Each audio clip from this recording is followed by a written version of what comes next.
There's a drive way back. It might be. It could be. It is. Holy cow. Welcome to another broadcast of Bricks Behind the Ivy. Here's your host, Jeff and Sean. Hey, welcome to another episode of Bricks Behind the Ivy. I am your host, Jeff, aka Candid Cubs Rickowskis, and I will tell you one thing is certain. This podcast will have more hosts than the Cubs had runs today. If you did not catch the matinee here on Thursday, May 23rd, the Cubs lost 3-0 to the Braves as the offense continued to struggle. And I feel like it is a broken record of late as the offense has not looked very good. Thanks for joining me on yet another episode of Bricks Behind the Ivy, the podcast for Cub fans by Cub fans. And yeah, I think it's been a tougher stretch of Cubs baseball this week. We were hoping a homestand could get them going as they split another road trip as they played the Pirates and the Braves. And guess what? They came home to play the Pirates and the Braves. And in a lot of cases, it was a lot of the same pitching matchups as the last trip. So it felt a little bit like deja vu all over again, or the classic Bill Murray movie Groundhog's Day, in which we were just doing the same thing, but this time with less runs and less victories, which is unfortunate, which is a magical transition to this week's box score blitz. If you're not familiar with the segment, I try to go through the Cubs box scores as quickly as possible to catch you up on what you've missed in Cubs baseball, potentially in the last week since our last episode. So let's put some time on the fake clock. 3, 2, 1, go. Game 1 of a 4-game set versus the Pittsburgh Pirates as they come to the friendly confines. The Cubs get to see, guess what? Jared Jones again versus the Man of Steel, Justin Steele. Guess what? His kryptonite is still the long ball. Gave up some bombs in this game. First inning bomb to Edward Olivares. 5th of the year, the Cubs are down 2-0 early, but Hap Daddy still confused why Boog Sciambi refers to his man as Hap Daddy. No one's ever called him Hap Daddy that I'm aware of. He's Happer or the Hat Man or Ian Hap makes me coffee, but not Hap Daddy. Anywho, Ian Hap, after a few days off for a break, comes home and hits a home run off Jared Jones in that high velocity. So good to see, especially since the ball was hit over 100 miles per hour. Got out in a hurry, but Nick Gonzalez answered immediately with his own home run in the 4th. But Nick Madrigal answered right back with a single. Yes, not a home run, but to make the game 3-2. But that was as close as the Cubs would get, was within 1. They only had 1 hit with runners in scoring positions, 1 for 5 in that game. The Cubs end up losing 5-4. Guess what? It's time for game 2 already, and the parrot on the Pirates' shoulder is named Paulie Skeens. Paulie Skeens was absolutely brilliant in this game. He had 6 innings pitched, 11 Ks, and was throwing a no-hitter before they took him out, only 1 walk. And Kyle Hendricks, who is the complete opposite type of pitcher that Paul Skeens is, he was not good. Lots of hard contact, lots of soft contact, lots of contact in general. He gave up 7 earned runs. Cubs lose a laugher, 9-3. Not much more to talk about in this game. So it's time for game 3. Time for premium TV, because guess what? It's showtime. Imanaga starting this game versus Bailey Falter. Bailey Falter looked like Cy Young out there versus the Cubs did not muster much offense against him, but guess what? Imanaga was nasty as usual. 7 innings pitch, 4 hits, only 1 walk, 7 Ks. His season ERA is down to 0.84. You should get one of those ERA watchers, just like the Sean-O-meter from the 80s. Cubs score on a walk-off hit from the best smile in baseball, Mr. Christopher Morel. There was a very close play at the plate. Pirates were upset. Play was reviewed. Cubs score. Cubs win. Still only 5 hits in this game. The bullpen looked really good. They had 12 strikeouts as a staff with Shota Imanaga, so that's another 5 for the bullpen. Good work by Mark Leiter Jr., a.k.a. Lights Out, and Hector Neris. Game 4, Cubs working for a split in this series. Mitch Keller versus Jameson Taillon. Jameson got to see his former club this time. He had a little bit of a back issue going into the last series, so he did not get the pitch. Taillon did throw a lot of pitches in this game. He threw 92 pitches, and I only got him through 4.2. He had 3 earned runs, 2 walks, 4 Ks, and boy, a lot of traffic. Wisniewski came into this game with the bags full, gave up a 2-run single to that pesky Nicky Gonzalez. Cubs try to come back in this one, but they just down. 4.1 scoreless innings from that Cub bullpen, but still only 2 hits in this game. Cubs lose 3-2. They lose the series 3-1, so they only take 1 game out of 4 at home versus Pittsburgh. Not what you want to see, but guess what? Monday is an off day, hopefully a recharge day. Nico Hoerner didn't play much that weekend because he had a hamstring issue, but they said he would be back for the Tuesday game, so that was good news. Dansby Swanson was activated from the injured list, and they sent down Nick Madrigal. Nope, they didn't. That's what everybody on Twitter wanted, but they sent out Miles Mastrobuoni back to Iowa. PCA adds 2 more A's to his last name, so he's now PC AAA, as he also goes to join the Iowa Cubs so he can get some regular at-bats. Immediately homers in his first game back at the Iowa Cubs, just in case he missed that. So Madrigal survived another roster crunch for now. The Braves are back, and this seems very familiar. It's Charlie Morton versus Javier Assad, the Ass Man. Assad was a bit wild in this game, but the wind was howling out. There were 5 walks, but he did not give up a lot of damage. He still had 2 home runs, 4 Ks, and 4.2 pitch, but the bullpen came in and gave their gutsiest performance of the year with that one, howling out of Wrigleyville. 5.1 shutout innings, 6 Ks, and only 1 hit. So that was awesome. No one told the Cubs it was blowing out because they did not hit any home runs. They did score 3 in the bottom of the 6th to tie this game up. Zach Short giveth, Zach Short taketh away. Zach Short giveth in this game. He had a fielding error that allowed Bush to reach. He scored on a Mike Talkman signal. In the 10th inning, the Cubs walk off with a Nico Chopper. Friend of the pod, Patrick Erickson, was at this game, so glad he got to fly the W and sing the damn song. Game 2, another Man of Steel start this week. This one was his best since he has come back from the injuries list. At 6.1 innings, the line does not look as good. He had 5 earned runs, 5 Ks, only 5 hits and 1 walk. If he had gotten taken out after the 6th inning, we'd be having a completely different conversation about a start, because guess what? He left the game with some runners on base and got those earned runs because Jose Cuas decided instead of being a pitcher, he wanted to be a pitching machine and just gave up absolute rockets. This game gets out of control very, very quick because of Jose Cuas, and the only thing left to talk about this game was Porter Hodge. He made his major league debut. He threw 10 pitches, got 3 strikeouts, almost an immaculate inning, featured a fastball and a cutter with some high velocity, lots of swing with, lots of whiff, so looking forward to more Porter Hodge in the future. Game 3 today, day baseball at Wrigley Field. It was Mr. Brown versus AJ Smith-Shover, and what can Brown do for you? He can shove 10 whiffs in 4 innings pitched, 6 Ks, only 1 hit versus Braves lineup, so I'll absolutely take it. Hayden comes in to piggyback him, as this was planned to be a bullpen day. He gives the tank to the former top prospect Jared Kelenic.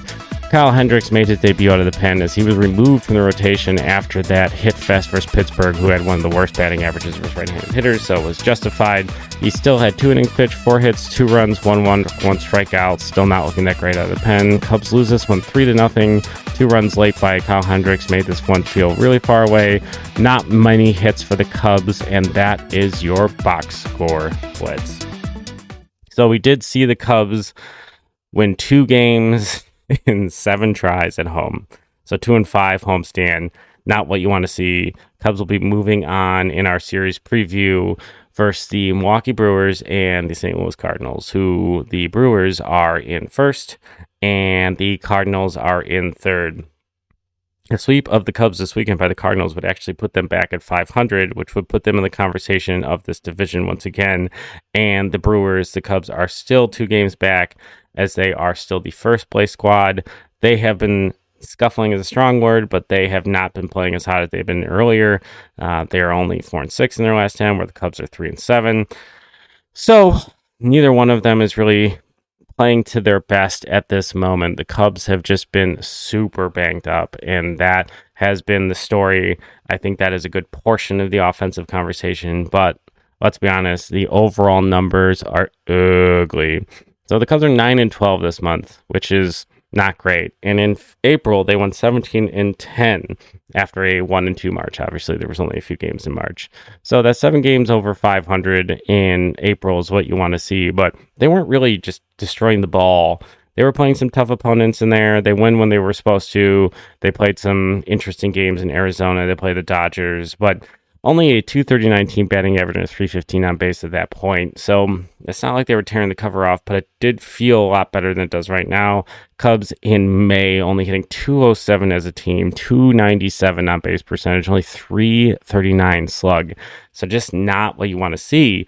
But the biggest issue for them has been health. There has been stretches in there in which their top players, especially the big parts of this lineup that they need to produce, have not been there. And that is going to hurt any team. And the Cubs this year have been challenged more than most in the health department.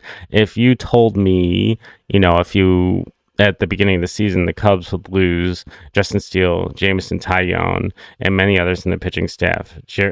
Merriweather in the bullpen, Keegan Thompson now, any of these other guys that have been key parts. Adbert Alzolay would be ineffective and also now potentially have an arm strain that is requiring a second opinion.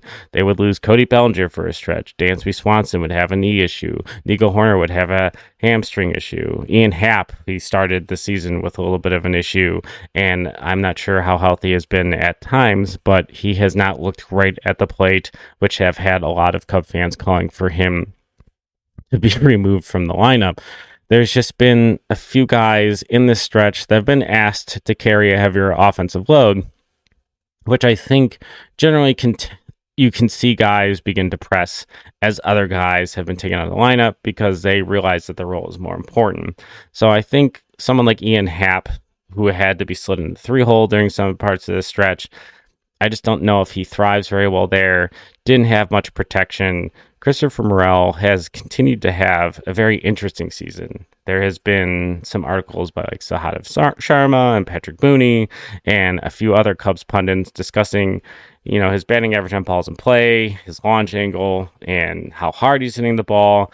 A lot of the advanced analytics or some of the digging stats that you can go into is showing that he's hitting the ball very hard. He's hitting it at a pretty solid launch angle, as sometimes he's hitting it a little too high, but his patience, the walk rate is up, the strikeout rate is down, the chase rate is down. All these things should turn into a player that is extremely productive for this lineup. Right now, while they're in their cold stretch, it's not. And there was a discussion on Cubs Twitter today that hitting the ball hard is bad because there were some arguments about at some point results are results. And I think that on the surface, that is one way to look at it. But on the other side of that coin, results are complicated in baseball because we were talking about a game, as I get on my statistics soapbox, that is designed around 70% plus failure. And that margin, I feel like, is only increasing each year as the ball is, people have learned to position, people have learned to pitch, the velocity of the pitches have gotten higher. There are just so many things going against a hitter, which, people like Bo Jackson and other multi-sport stars in our lifetime have said that hitting the baseball is one of the hardest things to do in all professional sports. And we've just continued to make it harder with spin and velocity for these guys. So when you do think that a player should be producing, you do need to realize that there is a marathon of data and a lot of our reactions in modern sports, especially in how we look at these things, come in a sprint. So Bricks Behind the Ivy is a weekly podcast, a Cub podcast for Cub fans, by Cub fans, and we take a look at the sprint. But I think one thing that Sean and myself have been very good at on this podcast is also taking some time to respect the marathon. We have made jokes about small sample size alert, understanding that some stretches for players can mean something if there is information in there, like outside the zone swing percentage or looking at hard contact rate that can show a player changing some sort of approach for past performance that could indicate to something better going forward. Christopher Morel is a great example of this because of his drop in outside the zone, which means he's not chasing pitches. His then increase in walk rate, which means his selection is getting better. He is walking a lot more. And some of his batting average on balls and plays numbers are showing a lot of unluckiness. He has had some hits in games recently, including one today, in which the expected batting average of the hit was 600 plus, which means that of a lot of the balls of the certain angle it was hit, the speed it was hit, would land for a hit, nearly 60% of the time, or 40% of the time, that would not be the result. And in baseball, a 60-40 is buzzard luck, given that the best players to ever play the game are succeeding at a 30% rate. So Christopher Morel specifically's batting average in balls in play this season this month, if we're looking from the 1st to the 23rd, is at 170. That's just not sustainable. There's not a lot of guys in baseball history, especially with the walk rate and how hard he hits the ball and how much better he's been doing on pitch selection, that are going to see a 170 bat pip. And at some point, he's going to play games in a warm Wrigley Field. And yes, he's going to hit a ball that's going to steal a home run. And we all know that baseball can absolutely be a mental game. As a human being myself, I respect how much the brain has a power over what we do and the decisions that we can make, and how my brain processes something and my confidence shifts how I attack situations in my day-to-day life. And in baseball, when you're attacking different things, there's reaction, there's all these different things. There's, like your hand-eye coordination, there's your brain processing the pitch, and we only have so much time to process and pick up spin and then to have our body react. There's all these challenges that come in. But on top of that, when you are attacking a game that has such a high failure rate, positivity is something that needs to be generated from the player. So that is an extremely challenging thing to do. So if I'm Christopher Morel, I think it would be very frustrating for this Cubs coaching staff to tell him, hey, everything looks great, but just please don't look at the scoreboard when you come to bat, because the numbers aren't translating to necessarily the guy that's on the field right now. And that, as a baseball player, is probably really hard to understand. As you look at some of the surface level numbers that fans are going to look at, you're going to feel very differently about how you're performing versus what is being said behind the scenes. So I see Christopher Morel as a guy that moving forward is not going to be an issue in this lineup.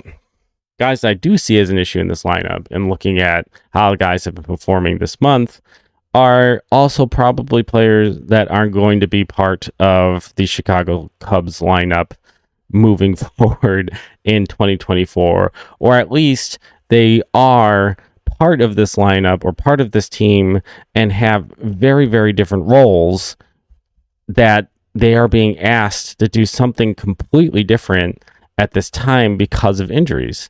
So examples of that would be Nick Madrigal and Miles Mastrobuoni, who have been the punching bags of the commentary around the Cubs and their lack of scoring.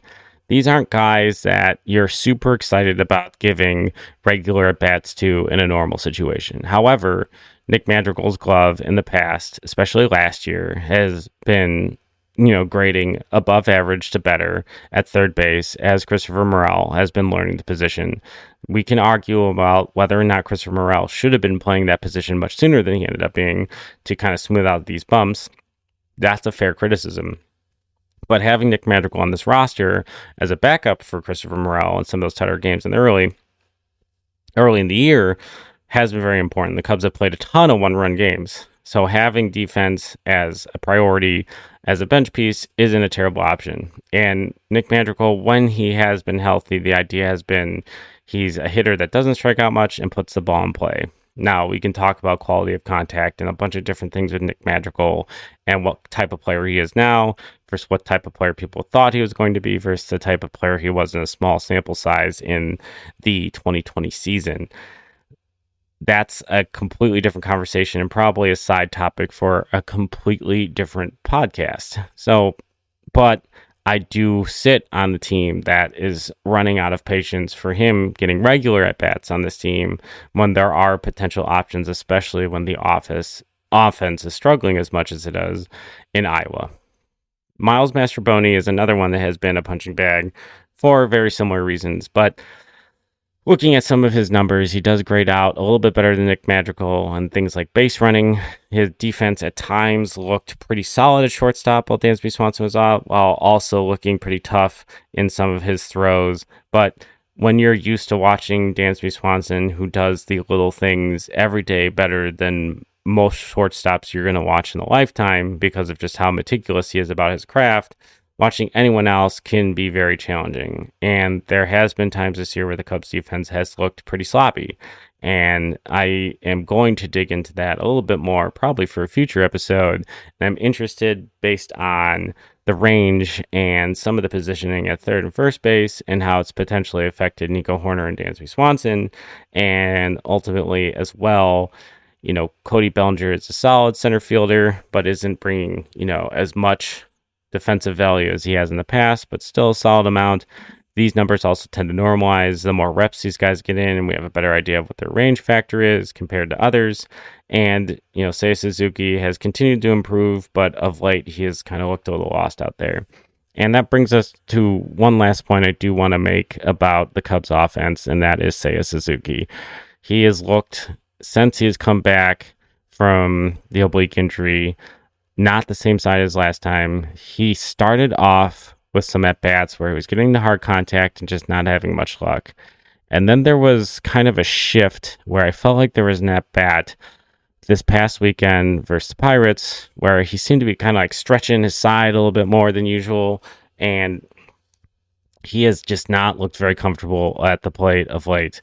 Seems like premeditated swing decisions, he's not getting great contact, and the results are also not there. In May, Seiya Suzuki, yes, in a much smaller sample size because of the health, he's got a 38 runs created plus, which 100 being average, that is quite bad. The strikeout rate isn't alarming. It's only at 20%. Walk rate is down to 4.4% for this month, and he's only hitting 150. That's not great. That's actually a lower batting average than Nick Madrigal and Miles Mastrobuoni, and about the same sample size. Seiya Suzuki has 10 games in there, Miles has 11, and Nick Madrigal having the most there at 18. So the Cubs' best hitters, which this month have been Nico, he had heated up quite a bit at the beginning of this month, Cody Bellinger, who had seemed to be heating up, and when he came back from his injury, has seemed like he's been a good stretch. And then Christopher Morel, he has been very solid in regards to walk and strikeout rate, about 14% on that walk side, which is very strong, and 19.5% on that strikeout side. He has been getting on base, and when he has been on the ball, it's been for extra base hits, so that slugging is pretty high. So he's at 118 weighted run created plus in May. But besides that, Mike Tauchman's seen a step back because he is a great extra player, extra outfielder, as he has been for the Cubs. His approach is great, but as you ask him to be more than that, as you ask some of these guys that are supposed to be depth for the Cubs to be more than that, you're going to start to see offenses fall apart. And Ian Happ is a very solid player on a very solid baseball team. He's not a three-hitter. He's not the star of this Cubs offense. So the Cubs need these guys to get healthy, and they need the guys that they have paid to produce to start producing. And Dansby and Nico being back hopefully helps solidify this group the first few games back. I'm sure there's going to be some rest. Neither one of them took a rehab assignment. Nico actually never went on the IL. And Ian Happ seems to be coming out of his funk. He had a home run. He had a few stretch of some extra base hits in the last few days. He has an extra base hit today. So hopefully he's coming out of his funk. So that'll help stabilize the lineup and not put so much on-base pressure onto someone like Mike Tauchman, who was slowed down considerably. Yeah, it's time to see this lineup take another step. We need Seiya to be healthy. We need Seiya hitting like he was, maybe not at the extremely elite level, but looking like the guy he was in the second half last year and the start this year. This is probably just a stretch, as it is a small sample size alert. But enough lecturing. The Cubs take on the St. Louis Cardinals this weekend as part of our series preview. They have 3 games out of Busch, and they immediately follow that with a series with the Brew Crew up in Milwaukee. So a very solid stretch for the Cubs. We'll talk about the next series after that next week, which will be the Reds in their first trip to Wrigley this year, and the first time the Cubs seeing the Reds for a nice turning into June series as we close the book on May and try to decide what that means for this year's Cubs team. So one look at the hot stove standings before we move on. The Brew Crew, the Milwaukee Brewers, continue to be in first place in the NL Central. They have not necessarily pulled away no one in this division has really pulled away. But there are some teams that are beginning to lag behind. The Cubs are in second. They're only 2 games back with 1 game plus on that wild card with the extra wild card slots. They are 27 and 24 with the Brew Crew at 28 and 21. The St. Louis Cardinals, the Redbirds, are 23 and 26. They have gone 8 and 2 in their last 10. They've won 3 straight. Yes, they do have a minus 43 run differential. It will be interesting to see what the Cubs do. Busch Stadium at times has been a house of horror for the Cubs. They have been a very successful franchise for a very long time. I don't think this is a walk in the park series for the Cubs ever, regardless of the roster. And I would think that the Cardinals fans would think the same thing of the Cubs, as this is just a rivalry series and has been. Joe Buck, every Cub player's, every Cub fan's favorite announcer, returns for the broadcast tomorrow on Fox.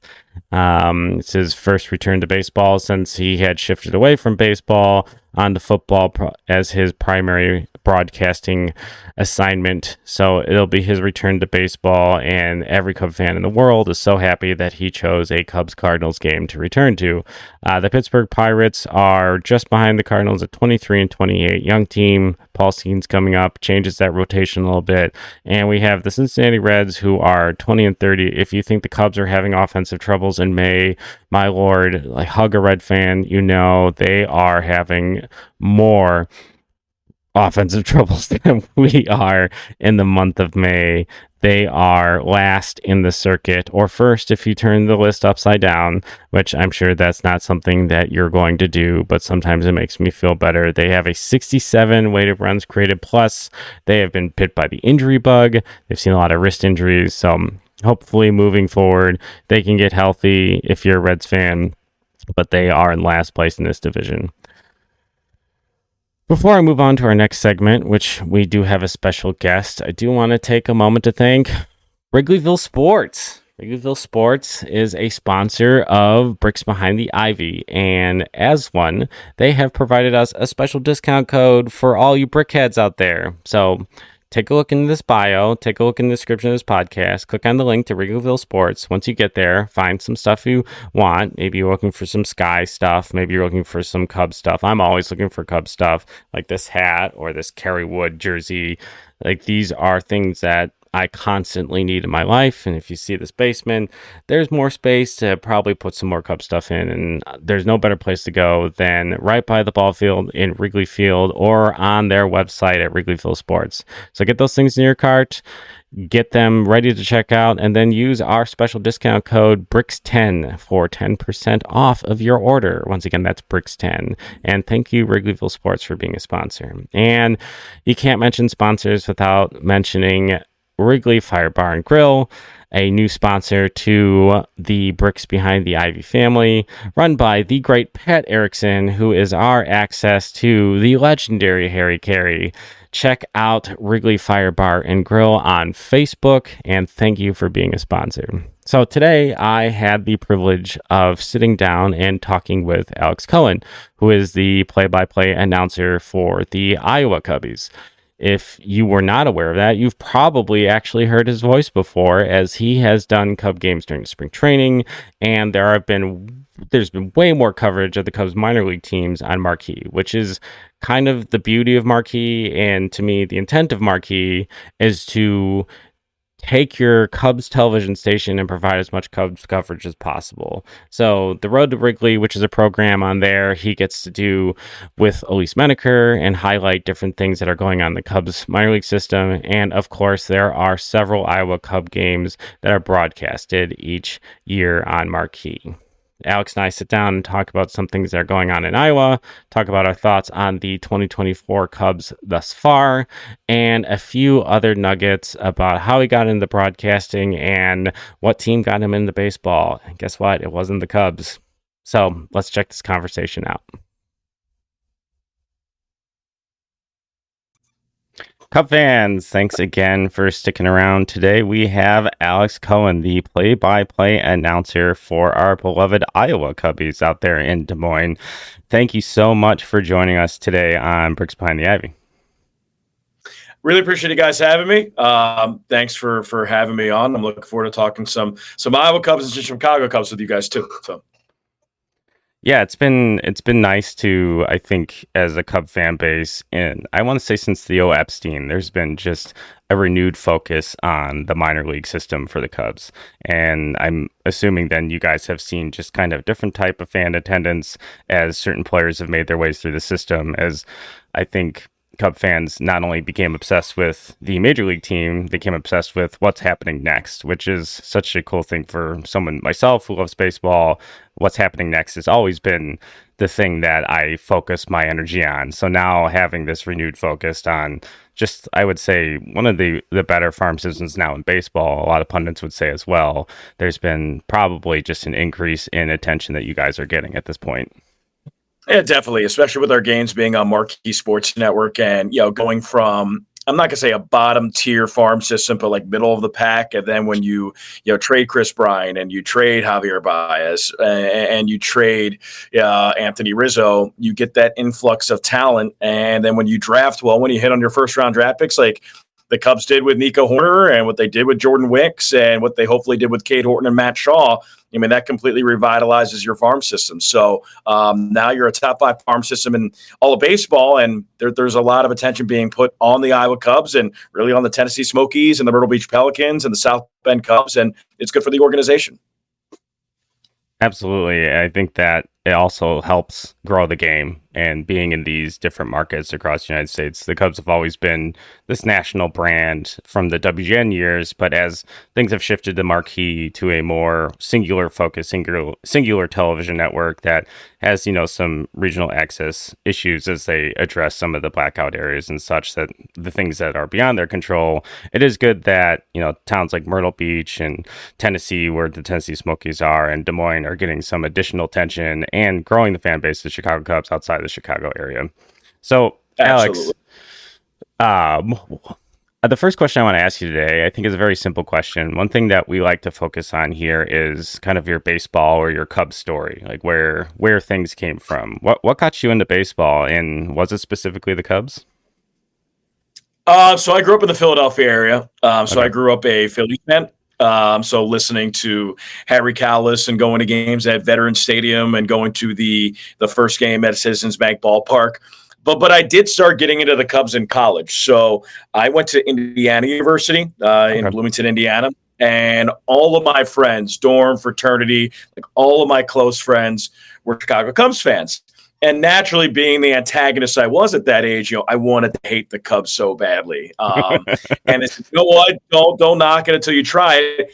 Come visit us, during the summer. We'll take you to a Cubs game. We'll sit in the bleachers, and you'll never look back. And I'm like, whatever. So summer after my freshman year, I went to Chicago for a weekend to visit my friends, and we were only supposed to go to one game. It was the Friday game. It was an afternoon game. It was Cubs Marlins, sitting in the bleachers, and we went to all 3 games that weekend. I fell in love with the atmosphere, going out in Wrigleyville, just being there, singing "Go Cubs Go." It's exactly what baseball is supposed to be like. So I think, I started becoming more of a Cubs fan and appreciating the Cubs brand when I went to college. And granted, that was 15, 20 years ago. So that is now materialized into me working for the AAA affiliate for the Cubs, and really appreciate what they're doing and getting to know the fan base. Yeah, I can relate at being antagonistic at that age. I grew up in the South Side. For those who have not realized that on this podcast, I'm from the South Side of Chicago. So this basement is almost a shrine against everyone that lives in my area. They all grew up White Sox fans, and I think that made me a very studied and defensive Cubs fan, which probably helped me become more analytical in the game. But it wasn't for the best of reasons. It was more of just winning arguments amongst everyone else who wanted me to go to the Sox games. No, that's 100% how I felt when I went to college. And I never really been on the Bears fandom, but the Cubs fandom was easy to get once you go to Wrigley Field and once you sit in the bleachers and you go on a summer day, and it's baseball perfection. Yeah, absolutely. I know I'm also very biased on that, but yeah, the only baseball park left, yes, not the original turf, but that Jackie Robinson has played at. So it's just a really cool tie to the history of the game and the feel, the look, even as they modernize the ballpark. They've done a really good job of retaining the things that make Wrigley so special while moving it into the future with video boards and things like that. So I do appreciate the amount of time they took to get the 1060 project right. So that being said, did you have a favorite baseball player growing up on the Phillies? So I grew up, so I was really during my high school days is when they started getting good again. So, I mean, I remember going to the first game at Citizens Bank Ballpark and seeing, it was Billy Wagner throwing 100 miles an hour. And I'm like, man, that's absolute smoke. And then, when I was older in high school, 2007, they were back 7.5 games, 17 to play against the Mets, came back and won the division. So that era of Phillies baseball, Ryan Howard, Chase Utley, Jimmy Rollins, Cole Hamels, were among my favorite players. And it was pretty cool when Cole Hamels then, became a Chicago Cub and then rehab with the Iowa Cubs. That was a pretty cool mixing of the worlds. My favorite non-Phillies baseball player was Ken Griffey Jr., just because I thought that, I was a center fielder growing up and I wanted to be the right-handed version of Ken Griffey Jr. And my favorite hitter far and away was Sammy Sosa. Sammy, the Sammy Shuffle, 60 home runs in 5 years. And he was just a special hitter. So like the wiffle ball stance as a right-handed hitter, it was definitely like Sammy hitting bombs and like me shuffling around my backyard. I think it's hard to grow up in the Chicago area and being of the appropriate age in 1998 and not have your batting stance be Sammy Sosa's. He's Correct. Just such a huge influence on the Cub fandom that probably exists today, which, not to go down this rabbit hole of the Cubs Hall of Fame, I think things need to be made right. I think he needs to be part of the history of this team almost as much as there is a conversation about how he did what he did, but what he did for this organization and what he did for baseball and grabbing the attention back after the strike, it's too monumental to ignore. I have a whole section of the Candid Cub Cave that is just Sammy Sosa memorabilia, which is why this space exists. I had boxes of it when I was a kid, and I was like, someday I'm going to have my own house, and there's going to be the Sammy Sosa shrine, and I'm going to be so happy. It wasn't about the wife and the kids. It was about a section of my house. It was Sammy Sosa. It's funny, actually, now with the Cubs transitioning, and we'll transition softly into talking about the Major League squad. My batting stance for a number of years was mimicked after Craig Counsell. Being a Cubs fan growing up, there weren't many playoff teams to watch. So when it got to be September, you started picking new favorite teams so that you could ride them into the end of baseball season. And for me, when Mark Grace went to the Arizona Diamondbacks, it was that 2001 Diamondbacks team, which, I mean, is second to the 2016 World Series, is the greatest World Series that I've watched in my lifetime, just how that one ended. But I started batting like Craig Counsell because he was on that team, which, if anyone remembers, and we'll throw a picture up on the video pod, what he used to bat like, I looked pretty ridiculous for an alarming amount of time. And I have friends that will tell you that is exactly how I batted till I was about 14. So that being said, what are your thoughts on this year's Major League club as we reach, well over the quarter mark of the season, as we head into, I would say, the potential trade discussion, roster supplementation part of the season, thinking how things can improve? What do you think they're doing well? What do you think they're not doing well? You look at the season right now, they're 4 games over 500. And if you would have asked me in February, the Chicago Cubs are going to deal with injuries to Seiya Suzuki, Cody Bellinger, Dansby Swanson, Nico Horner for a short period of time, not get any offensive production from your catchers to this point. And then on the pitching side, have Justin Steele be out for 6 weeks, have Jameson Tyone being out for 4 weeks, and having 50% of your bullpen down with injuries and still be 4 games over 500. Sign me up. I would take that to the bank. I would take that to Vegas.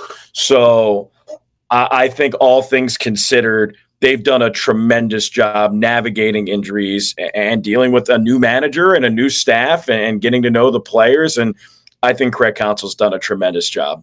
I really do. I think being 4 games over 500 at this juncture with all of those injuries and all of those moving parts, it's a luxury at this point.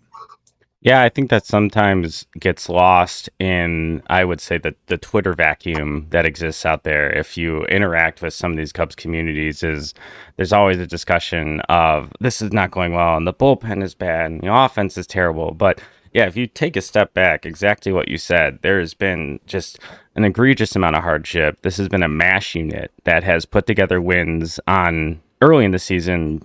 People like MLB.com and Bleacher Nation and other Cubs sources have talked about this being the tougher part of the Cubs schedule. They Yeah. have they have thrived in a situation that a lot of other teams I don't think would have thrived, which has been just a testament to the depth that they discussed this offseason, especially in that rotation and the next man up. And some of these guys you saw very early or for very little amounts of time in Iowa. So yeah, I think Craig Counsell has done a tremendous job managing this group and having them being, right in the thick of things. Like as we head into the part of the summer where you start thinking, hey, how can we address this roster? How can we move this roster into the second half and make sure that this is the group we want as we chase a playoff berth, which obviously is a few more spots than there has been historically for the playoffs. But Yeah. look at the Diamondbacks last year. All you have to do is get in and play the right way, and we're having a completely different conversation of what this season means. So yeah, I'm definitely looking forward to how that moves forward. So let's refocus on the Iowa Cubs. What are what's going on with the Iowa Cubs? Let's check in on what their record is and players that are currently standing out for the team out in Des Moines. Yeah, currently 21 and 25. I think as the big league team is starting to get healthy, activating Dansby Swanson from the injury list, Nico Horner back in the lineup, some of the reinforcements from the big leagues are trickling down back to Iowa, which makes the Iowa Cubs offense a little bit better, getting Alexander Canario back, getting Pete Crow Armstrong back, Matt Mervis back in the lineup as of 2.5 weeks ago. So, as the big league club gets healthier, we get better here in Iowa. So it's I think the offense is really starting to swing the bat well. They scored 8 runs and an 8-7 win yesterday. They scored 6 runs and an 18-6 loss on Tuesday. Getting Pete Crow Armstrong back after some sustained success up in the big league has been big. He homered in his second at bat, and then yesterday he had 2 singles and walked twice. So he is the straw that stirs the drink for this offense. If he's swinging well, they're going to play well. And then just having Matt Mervis here, obviously he's had a lot of success at the AAA level and just a lot of talent. BJ Murray really starting to heat up. Owen Casey's been great all year. And then Brendan Davis, shades of 2021, hitting over 400 in his last 11 games with 7 home runs. So, those are 5 guys right there in the lineup that are really talented, still really young. And you combine that with the David Bodys of the world, guys who have 5 years of big league experience, come down here and they can show sustained success. And, David's homered in back-to-back games. So we just talked about 6 players. That's 6 out of the 9 spots in the lineup right there that you would view as pluses. So I think the offense is in a really good shape. Yeah, I think it's very interesting to think about if you're living in Des Moines and going to an Iowa Cubs game. My immediate reaction as a fan would be, I want that team to win because this is the team that's here. But thinking about AAA baseball is the best players, you really want them to not be there anymore. You want them to move up to the major league squad. So it has to be a weird juxtaposition. How would you describe the fan base at an Iowa or an Iowa Cubs game? Are they? I'm sure they're cognitively aware of that situation, but I'm sure people come there to see the team win, or are they coming there to see specific players, or is there kind of a mix of both? It's a mix of both. And when you're an organization that's been, linked with the Chicago Cubs for over 3 decades, you don't really see that many long tenured minor league, major league affiliate relationships like that. So, we've been here at Pritzville Park AAA baseball for over 50 years and, being with the Cubs for 3 decades, there's a lot of Cubs fans here. And they like all the players. They like the major league rehabbers that come down. They like the 4A players that have spent time up in the big leagues. They love the prospects. They love the guys who, the Cubs signed to a minor league deal, the Dan Straley's and the Julio Terrans and the Kirk Casales of the world. I think it's all encompassing for these Iowa Cubs / Chicago Cubs fans, and it makes it one of the best environments in all of minor league baseball. Agreed. I think I have yet to be to an Iowa Cubs game. It's on my bucket list of things I need to do. I've done Myrtle Beach, which is I guess kind of random, and I have a lot of family that's in South Bend, so I've done the South Bend Cubs since I used to go to the games when they were the South Bend Silverhawks and unaffiliated. Yes. And I remember how big of a deal it was when the Cubs signed with South Bend to build that performance facility, and the conversations around, well, we'll send players to rehab given proximity, and the Cubs having like the luxury of two options of Des Moines and South Bend being so relatively close to send major league players to do their rehab.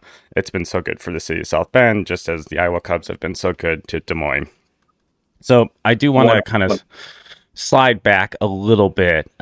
So you're the play-by-play announcer. You're the Pat Hughes of the Iowa Cubs for folks. Yeah. How did you get into broadcasting, and what led you to the Iowa Cubs? Yeah. So in high school, my friends and I actually started the Sports Broadcasting Club, Upper Dublin High School, just outside of Philadelphia. So this has been a career in the making for the last 2 decades. It's something that I've known that I wanted to do ever since I realized that I wasn't going to be a professional baseball player. That's when you realize that power flat fastballs don't play in the big leagues. So being able to start Sports Broadcasting Club with my friends, broadcasted everything. I think our second broadcast was Powder Puff football. So doing a Powder Puff football game, hockey, lacrosse, basketball, volleyball, swimming, golf. And the only sport that I didn't broadcast in high school was baseball because I played. But I knew I wasn't going to be a professional baseball player. Went to Indiana University, went to the journalism school, wanted to more be like a writer and a talk show host personality, did student radio for 4 years there. And that's when I did a lot more play-by-play and realized like I have a lot more passion when it comes to play-by-play than sports talk radio. Want to continue that. So my first internship in minor league baseball was 2009 with the Lehigh Valley Iron Pigs, just outside of Philadelphia. So 2009, 2010 with them, 2011, worked as the number 2 broadcaster for the Gateway Grizzlies, independent ball, Frontier League, just outside of St. Louis. And then started the minor league trek, 2 years with the Huntsville Stars, AA affiliate of the Milwaukee Brewers. Spent 1 year out of broadcasting in the media relations realm with the Oakland Athletics in Oakland, California. Then I realized I missed having a mic in front of my face, and I talk way too much, and I'm way too obnoxious to be behind the scenes. So kind of started from went to Australia, called games in the Australian Baseball League for summer out there, winter here. Oh, wow. That was the winter of 2014. Then came back and was the broadcaster for the Idaho Falls Chuckers, Rookie League affiliate for the Kansas City Royals in 2015. 2016, voice of the Bowling Green Hot Rods, single A affiliate of the Tampa Bay Rays. And then 2018 to now, voice of the Iowa Cubs. So it's been a roundabout journey, non-linear path with a lot of states and a lot of time zones. So. Yeah, that's definitely a bunch of names that I recognize, and I'm sure a lot of folks recognize. I know this past spring training, and I believe the spring training before, you got the opportunity to do some of the spring training games on Marquee. Yep. Can you tell us just kind of how surreal that was to be part of the Marquee brand and the incorporation of the Marquee brand and being able to announce some of the major league players, any cool interactions you've had with, JD and Boog and, some of the other household names of the Cubs? First I'll start backwards with that. Boog and JD are tremendous broadcasters, and they are tremendous people. They are everything about them that you see on the television, their back and forth and how genuinely excited they are about the game and about working with each other. It's not a facade. It's not fake. It's all real. They are so genuine. They're excitable. They're, conscious of the fans and what they want to hear and what they're looking to hear in regards to a 2.5, 3 hour broadcast. They are very, very respectful. And I'm just a AAA broadcaster, and they, we talk a lot just about players that are coming up. They talk to me about players that are coming down, how they've done. I talk about players, how, they've done here when they come back up. So we have a really, harmonious relationship. Pat Hughes is a Hall of Fame broadcaster. He is a Hall of Fame person. He is the sweetest man on the face of the earth. And he is a voice and tones that are synonymous with Chicago Cubs baseball and baseball in general. You are not going to get not only a better broadcaster than Pat Hughes, but a better broadcast team on the radio than Pat Hughes and Ron Coomer. They are tremendous, and you could tell how much they like working with each other and the rapport that they built together. Broadcasting, spring training games. I've done a couple on the Score, 2. I've done a couple on Marquee, 9 of them, and it's among the best baseball moments of my career. Being able to go to a packed Sloan Park, 15,000, 16,000 fans, Cubs win, everybody's happy. You play Go Cubs Go, you close your eyes, you listen, and the hair sticks up on your arm. It's such a special atmosphere. I mean, I can't even imagine what it'd be like calling a game at Wrigleyville with 40,000 fans saying Cubs Go, Cubs Go. So, but being able to do that the last 2 spring trainings, it's, if not the biggest moment of my baseball career, among the biggest moments in my baseball broadcasting career. I think it's really cool to hear as a fan who feels like those exact feelings, those goosebumps in those moments, that like the broadcasting team, like just how genuine of people they are, also feels those things. Like, I think that's one thing maybe some Cub fans take for granted, just those like moments at Wrigley don't happen other places. Like the way the broadcasting teams that we have aren't as great in other places. I don't think they understand from top to bottom just how good we have it. I can't speak for all Cubs fans, but I listen and I watch a lot of baseball, and I don't think there's any broadcast team better than the Cubs TV and radio broadcast teams. I think Boog is on the Mount Rushmore of TV broadcasters, and he ain't number 4. And Pat Hughes is a Hall of Famer, and Pat Hughes might be the best radio broadcaster in baseball. So to have those 2 at your disposal for 162 games, or television-wise 150, 148 games, it's a special combination, and Cubs fans should be lucky to be able to listen to them, watch them, and hear them over the course of a season. Yeah, for me, people like that feel like borderline family because of how often their voices are in my home. That is a feeling that you might not get from other announcers. And even for those who are into like sports video games, like Boog Sciambi is the voice of MLB The Show as well. It's just, there is so much, like something very special to, like, as a Cub fan, to be able to claim like that's the guy I get to hear every day on TV. He's here, he's there, he's everywhere. He's not Roy Kent from Ted Lasso, but he is. He's very well exposed. I have to tell him that. That's sweet. That's a unique. Yeah, that's that was ad-libbed. I didn't even write that down, so which no one's gonna buy in real time, but. The last question I'll ask you today before I let you go, and I really appreciate you taking some time with us. I think there's a lot of names, especially at Des Moines, which the S is silent, as Ron Coomer tells me in those plugs on 670 all the time, that the Cub fans are very dialed into. Is there a name that you're watching right now that is going to sneak onto this Cubs roster? And like, I would probably think maybe the bullpen or something that no one is really talking about as much as some of the bats, that you think, hey guys, circle this name. I think they're going to be a very productive MLB player for this team, maybe this year or next year. Yeah, I'll start with the bullpen. Sam McWilliams is an arm who's really intriguing.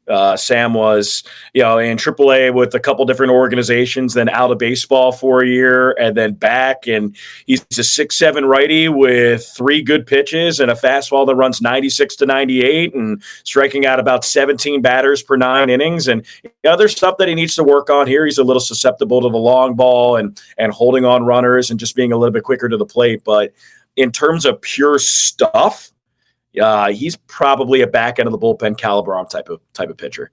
And I think that if he's able to get the ball down in the zone a little bit more, control's not an issue as it was earlier in his career. The strikeout numbers are really high. Everything's sharp, curveball, slider, fastball. I mean, it jumps out of his arm. It's a big league sound to it. So I think Sam McWilliams is one guy that sticks out to me.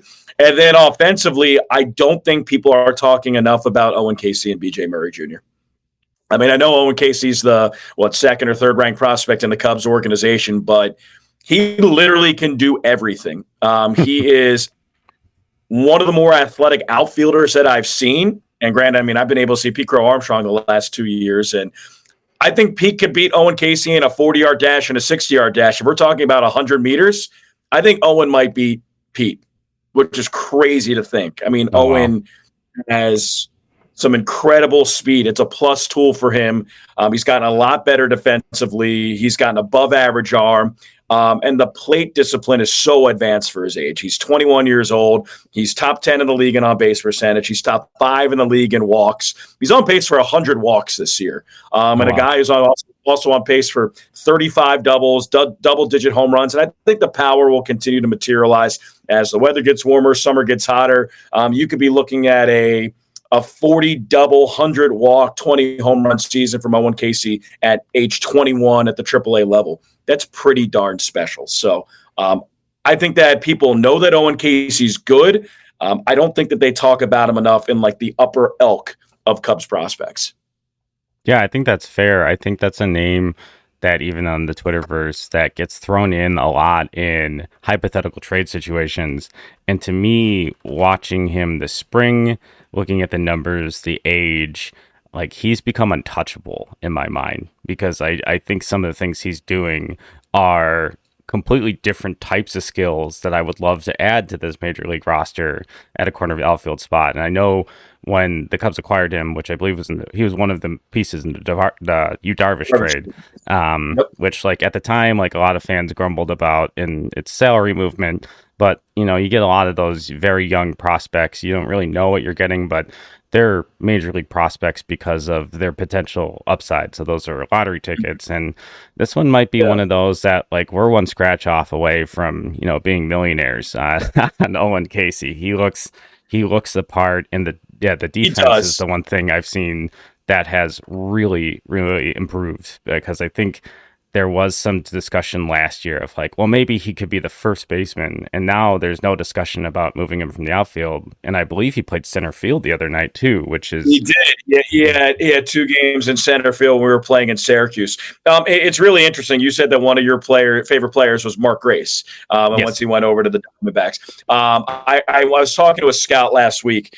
And I asked him, like, what are your comps for Owen Casey? And he said 2 names. Mark Grace was one of them, and Sean Casey was the other one. And those are guys who have made a lot of all-star teams, and they have a lot of time up in the big leagues, and they help revitalize their respective franchises. So I think when you're compared to those 2 guys offensively, and you have a bevy of athleticisms where you can play both corner outfield positions and even move to first, there's a lot to be excited about talking about Owen Casey.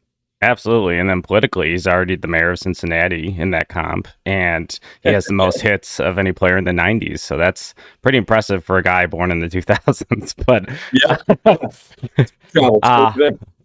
well, thank you so much for joining us today, Alex. If you want to do just a little plug of where folks can find you and maybe the next few broadcasts on Marquee so they can tune in and see the Iowa Cubs and some of these players you're talking about.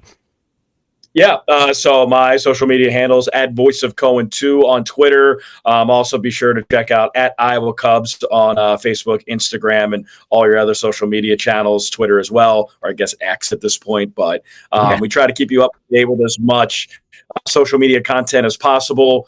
So we just had our last broadcast on Marquee yesterday. Cade Horton on the mound. Horton pitched really well, 5 innings, 2 runs, struck out 6.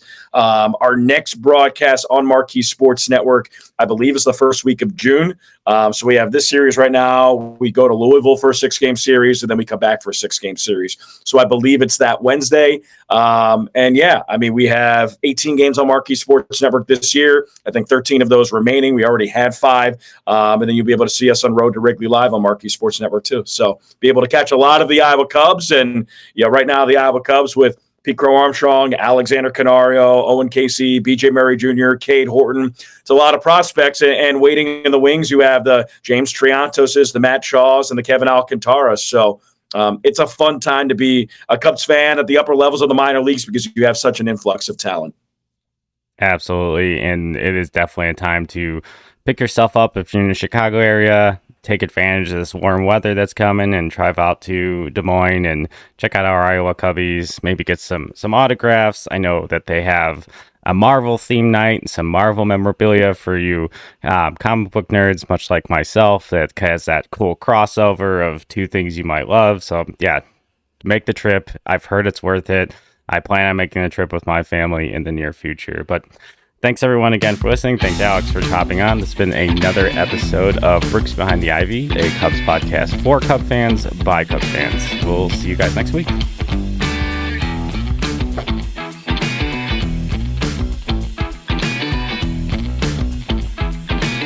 Want to support Bricks Behind the Ivy? Check out the Bricks Behind the Ivy swag store. There's a link in our bio for the store. Check out the items. There are tank tops, t-shirts, 3/4 zips, notebooks, bumper stickers, stickers for your laptop, anything you can imagine, it's there with your BBTI logo. So come on, Brickheads, our official name for our official fans. Check out this fan swag store today and pick up some items this Memorial Day weekend, or think of Dad, Father's Day is coming soon. Check it out today.